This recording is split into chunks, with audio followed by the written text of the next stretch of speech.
Կարծում եմ պետք է սկսել մի մեջբերումից, թե ինչ բան է ֆիզիոլոգիան որպես գիտություն ըստ իր այսպես ասած ընդհանուր առաքելության, որովհետև շատերը գուցե արդեն չեն հիշում, որ դա այն գիտությունն է, որը իրականում ամենամոտ եւ կիրառելին է բժշկական արժեքներ ստեղծելու համար, որովհետև շատ հարգանքով վերաբերվելով այն գիտություններին, որոնք շատ բուրըն զարգացումներ են ստացել վերջի մի քանի տարիներում, մոլեկուլյար կենսաբանությունը, կենսաֆիզիկան, որը իմ սեփական, այսպես ասած, կրթական ելքն է նաև ֆիզիոլոգիան, դա այն մակարդակն է, որը ուսումնասիրում է ինտեգրատիվ ամբողջ այդ մեխանիզմները արդեն օրգանիզմի մակարդակով, հետևաբար այն ամենը, ինչ ստեղծում են այլ գիտությունները, եթե պետք է հասնի բժշկագիտությանը եւ բուժի մարդուն, պետք է անցնի ֆիզիոլոգիական փուլ։ Ահա թե ինչի հնուց եկած հենց Նոբելյան մրցանակը ֆիզիոլոգիայից տրվում է բժշկության հետ միասին, իսկ կենսաքիմիան, քիմիան, ֆիզիկան դա արդեն այլ մրցանակներ են։ Այդ նույն լոգիկայից ելնելով բնական է, որ մեր ինստիտուտը ամբողջ իր հետազոտությունները ուղղում է այն խնդիրներին, որոնք կօգնեն լուծել բավականին ծանր բժշկագիտական խնդիրներ, որոնք ծառացած են այսօր ոչ միայն հայկական գիտության, այլ նաև մարդկության առջև։ Դրանցից իհարկե առավել լսելին եւ ուսումնասիրվողը դա օնկոլոգիական պաթոլոգիաներն են եւ նեյրոդեգեներատիվ հիվանդությունները եւ մեր ինստիտուտում շատ ավանդական մի շարք լաբորատորիաներ զբաղվում էին հենց այդ ուղղություններով, ավելի շատ նեյրոդեգեներատիվ, որովհետև ինստիտուտը հնուց եղել է ավելի մասնագիտացած նյարդաֆիզիոլոգիայի բնագավառում, որովհետև Սովետական միության օրոք տարբեր երկրների տարբեր ֆիզիոլոգիական կենտրոնները ունեին այդպիսի նեղ մասնագիտացում եւ Հայաստանին, այսպես ասած, մասեր ընկել նյարդաֆիզիոլոգիան, ոչ պատահական, այլ նրանից, որ շատ անվանի գիտնականներ, նյարդաֆիզիոլոգներ Սովետական միության հենց սկզբից եղել են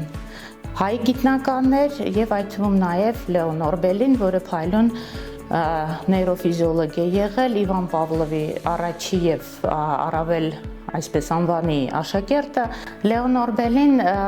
հիմնելով այս ինստիտուտը այստեղ ինքը չի աշխատել, սակայն ուղարկել է 40-ականներին, 50-ականներին իր աշակերտների մի կրկին փայլուն պլեյադա, որոնք հայազգի գիտնականներ էին այդ բնագավառում եւ իրանք արդեն առաջնորդել են ինստիտուտը միջև Սովետական միության վերջ եւ դրանից հետո էլ ես կարծում եմ ի պատիվ ինստիտուտի այդ տրադիցիոն ուղղությունները չեն մեռել, այլ նոր թափ են ստացել, նոր մեթոդաբանության ներմուծման։ Բացի նյարդաֆիզիոլոգիայից եւ նեյրոդեգեներատիվ հիվանդությունների ուսումնասիրությունը մեր մոտ կան հետաքրքիր հետազոտություններ մարդու հոգեֆիզիոլոգիայի բնագավառում, օրինակ ինչպես ներմուծել վիրտուալ իրականության գործիքակազմը, հոգեֆիզիոլոգիական խնդիրներ, կախվածություններ երբեմն բուժման համար, շատ լավ մի տրադիցիոն ուղղություն է նաև թունաբանությունը, որը ես կարամ ասեմ, որ մեր դեպքում նույնիսկ միջազգային հնչեղություն ունի, քանի որ շատ սերտ համագործակցում ենք գոլեգաների հետ արտասահմաններում, խոսքը գնում է կենթանական թույների, որով բավականին հարուստ է Հայաստանը, օգտագործումը հետագայում, ասենք դեղորայքի, դրագ դիզայնի ուղղությամբ, ինչպես նաև ուսումնասիրել, սիստեմային են պաթոլոգիան, որը ստացվում է օրինակ օձի խայթոցի դեպքում եւ այլ թունական այդպիսի ագենտների ներմուծման ժամանակ։ 2013-ին բացվել է նոր լաբորատորիա հյուսվածքային ինժեներիայի, որը աշխատում է վերականգնողական բժշկագիտության բնագավառում, ինչ է դա նշանակում, այսինքն խոսքը գնում է ոչ թե բուժում գտնելու համար, այլ ախտահարված հյուսվածքները փոխարինելու մասին, դա ուղղակի ելք է տրանսպլանտոլոգիայի, բայց իհարկե կրկին մեր մոտ հետազոտական մակարդակ է, այսինքն մեր տվյալ լաբորատորիան զբաղվում է բնական մաշկի աճացմամբ եւ ինչու՞ չէ նաեւ որոշ օրգան համակարգերի սկաֆոլդների միջոցով ապաբջջայնացմամբ, որպեսզի հետո հնարավոր լինի օրինակ այդ սկաֆոլդները, այսինքն այդ կարկասները առանց իմունոլոգիական ագենտների վերաբնակեցնել առողջ հյուսվածքային բջիջներով։ Շատ ֆանտաստիկ է հնչում, բայց ամբողջ աշխարհում դա արդեն ինչ-որ կիրառություններ ունի եւ իհարկե առավել մոտիկը դրան դա հյուսվածքի մասերն են, հա, ինչպես սրտի կլապաններ, ինչպես մաշկի հատվածներ, այսինքն դեռ շատ հեռու ենք նրանից, որ սիրտ սարքենք, սակայն այդ բնագավառները ավելի մոտիկ են կիրառության։ Բացի դրանից վերջի տարիների շատ լավ ձեռքբերումներն եմ համարում այն շատ փայլուն կրկին շարքը կենսապատկերավորման մեթոդոլոգիայի, որը ժամանակակից բժշկագիտության համար շատ մեծ դեր է խաղում։ Պարզ է, հա, այսօր ոչ ոք չի պատկերացնում, ասենք, դիագնոստիկան առանց MRT, ԿՏ, ՊԵՏ այդ ժամանակակից սարքավորման մենք եւս ունենք շատ լավ մանրադիտման հնարավորություններ, որոշ այդ մանրադիտակները էքսկլյուզիվ են Հայաստանի համար եւ նրանք եւս կարող են իրենց խոսքը ասել բժշկագիտության, մասնավորապես դիագնոստիկայի մեջ, ինչպես օրինակ շատ վերջերս ձեռք բերած տրանսմիսիոն էլեկտրոն մանրադիտակը, որը նեֆրոլոգիայում շատ լավ կիրառվում, հա, դիագնոստիկայի համար Այդ վերջի տարիների մեր ուրեմն հնարավորությունները մի կողմից հնարավոր դառան նոր գրանտային համակարգի, որը թույլ է տալի բավականին խոշոր սարքավորման համար հայտ տալ, հա, գրանտային ծրագրի միջոցով մի կողմից, մյուս կողմից շատ լավ համագործակցում ենք նաև արտասահմանյան գրանտային դրամաշնորհների ֆոնդերի հետ եւ դրանցից մեկը Չեն Ցակերբերգի, այսինքն Facebook-ի ընտանիքի, հա, այսպես ասած, ֆոնդի հետ, որը թույլ տվեց մեզ եռամյա պրոյեկտ իրականացնել հենց կենսապատկերավորման մեթոդների բժշկագիտական ուղղվածություն ստանալու բնագավառում։ Այդ պրոյեկտը վերջացավ անցյալ տարի դեկտեմբերին, ակնհայտ է, որ ամբողջ սարքավորումը եւ մեր ձեռքբերումները այդ թեմայի մեջ իրանք չեն ավարտվել բնականա, այլ շարունակական կծառայեն նաև ինստիտուտին եւ ինչու՞ չէ նաև այլ ինստիտուտներին։ Առավել խոշոր ձեռքբերումներից նաև պետք է նշեմ շատ խոշոր Հորիզոն Եվրոպա դրամաշնորհը, որը մենք կարողացանք ձեռք բերել 2021 թվականին, դա հնգամյա պրոյեկտ է, շատ խոշոր, որը եզակի է ըստ իր ծավալների, հա, Հայաստանի համար։ Եվ նա միտված է 5 տարում մեր այս ինստիտուտը դարձնել գերազանցության կենտրոն, կրկին ավելի լայն, հա, կենսաբանություն, ֆիզիոլոգիա, բժշկագիտություն այդ եռյակի շրջանակներում եւ բերել իրեն առավել ժամանակակից գիտական կենտրոնների մակարդակի։ Այդ դրամաշնորհի շրջանակներում մենք ունենք հրավիրված մեր պրոֆեսորին Ջորջ Վաշինգտոն համալսարանից, Նանե Սարվազյանին, որը ղեկավարում է մեկ այլ հետաքրքիր նոր լաբորատորիա, որը կրկին ունի ելք բժշկագիտությանը, իրենք զբաղվում են հիպերսպեկտրալ անալիզի մեթոդների ներմուծմամբ եւ օգտագործմամբ վիրաբուժական որոշ միջամտումների ժամանակ։ Ի սկզբանե եղել է 13 տարբեր ուղղվածության լաբորատորիաները, դրանցից մոտ կեսը զբաղվում են նյարդաֆիզիոլոգիայի խնդիրներով, որոշ դեպքում դասական էլեկտրոֆիզիոլոգիայի մեթոդներով, որոշ դեպքերում ոչ, հիմնականում կենտրոնացած են օնկոլոգիական եւ նեյրոդեգեներատիվ, այն է Ալցհեյմերի, Պարկինսոնի հիվանդությունների ուսումնասիրությունների վրա։ Մեկ լաբորատորիան որպես էքսպերիմենտալ կենդանի, ինչպես ասացի, օգտագործում է մարդուն, դա հոգեֆիզիոլոգիայի լաբորատորիան է, եւս շատ հետաքրքիր ուղղություններով, բացի այն որ ես նշեցի, որ իրենք փորձում են օգտագործել վիրտուալ իրականությունը հետազոտությունների եւ որոշ ադիկցիաների բուժման համար։ Նաեւ լայնորեն կիրառում են մեր ֆիզիկոսների մշակումները որոշակի տվիչների, ակուստիկ վիբրացիոն տվիչների մակարդակով, որոնք թույլ կտան օրինակ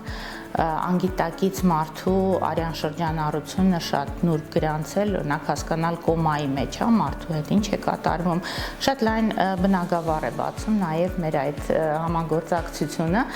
Թունաբանության բնագավառում աշխատում են երկու լաբորատորիաները։ Տրադիցիոն մենք ուսումնասիրում ենք հայկական Ну, ոչ թե հայկական, այլ անդրկովկասյան, հա, գյուզայի ենթատեսակի թույնը, որը շատ յուրահատուկ բաղադրություն ունի, այն բավականին տարբերվում է ցեղակից գյուզաներից Միջին Ասիայում եւ միջերկրականի ծոցում եւ հենց այդ մեր գյուզայի տարատեսակի թույնում կան բաղադրամասեր, որոնք իրենց շատ լավ դրսևորել են որոշ հակաուռուցքային ուսումնասիրություններում։ Մենք եւս ունենք մի բավականին խոշոր հետազոտությունների ծավալ այդ տարբեր օրինակ շատ արագ զարգացող սարկոմաների բարագայում երբեմն իրենք կարողանում են շատ լավ ոչ թե ուռուցքը ոչնչացնեն, այլ պարզապես կտրեն կապը մետաստազների հետ։ Դա արդեն բավականին լավ նկարագրված արդյունք է մեր այդ գյուրզայի թույնի միջի օպտուստատին բաղադրանյութի եւ ինչու՞ չէ դրա հետազոտությունները կարան թույլ տան հետո շատ հետաքրքիր դեղորայք ստանալ։ Մեկ այլ ոլորտը դա հակացավային պրեպարատների, ընդհանրապես ցավի ուսումնասիրություններն են, որոնք գիտեք կա մի շարք ցավային խնդիրների, որոնք ցավոք այսօր լուծում չունեն, միգրեն, նևրոլոգիկ ինչ-որ ցավեր, այդ բնագավառում եւս թույները կարող են իրենց ուրույն դրական իզարմանս խոսքը ասել, ինչպես նաեւ մենք փորձում ենք համադրել որոշ բուսական, էնդեմիկ բուսական մզվածքների հետ շատ հետաքրքիր համադրություններ են։ Իրականում դա չորացվում է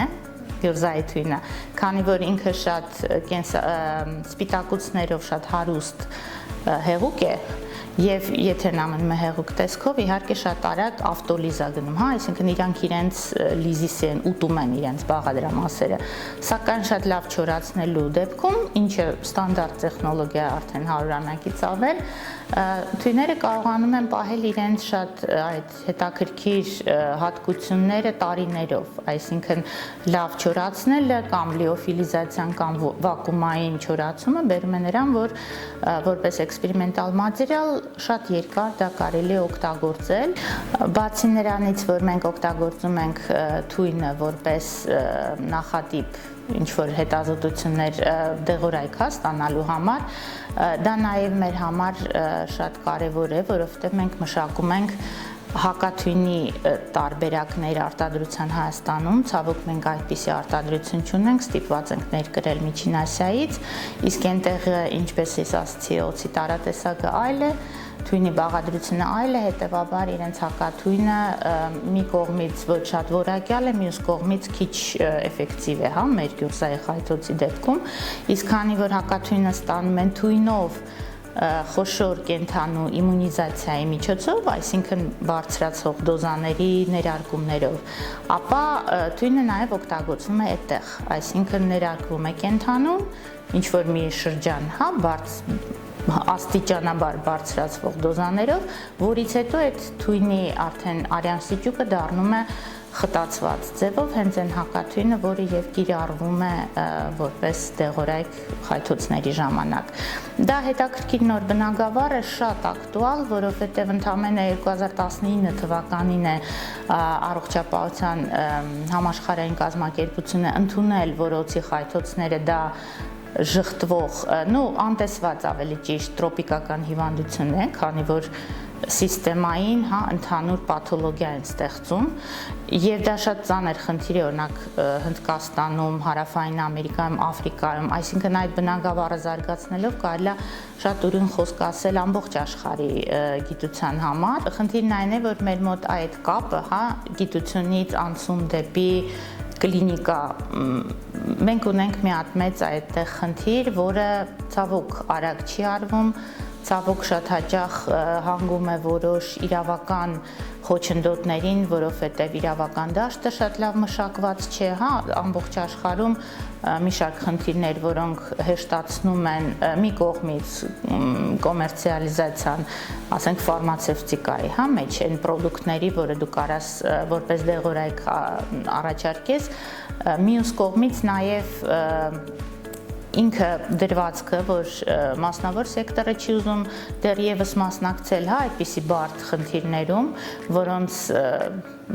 այսպես ասած ֆինանսական ելքը կերևա բավականին մի քանի տարի անց։ Այդ խնդրը ես չեմ կարծում դա հենց կենսաբանական եւ կենսաբժշկական թևի խնդրն է։ Այդ խնդրը կա բոլոր գիտությունների մեջ, որոնք ուզում են առևտրայնացնեն իրենց product-ը, բայց ցավոք կենսաբժշկական միջավայրում, որտեղ քո product-ը պետք է հետո ծառայի մարդկանց, դա նշանակում է նաև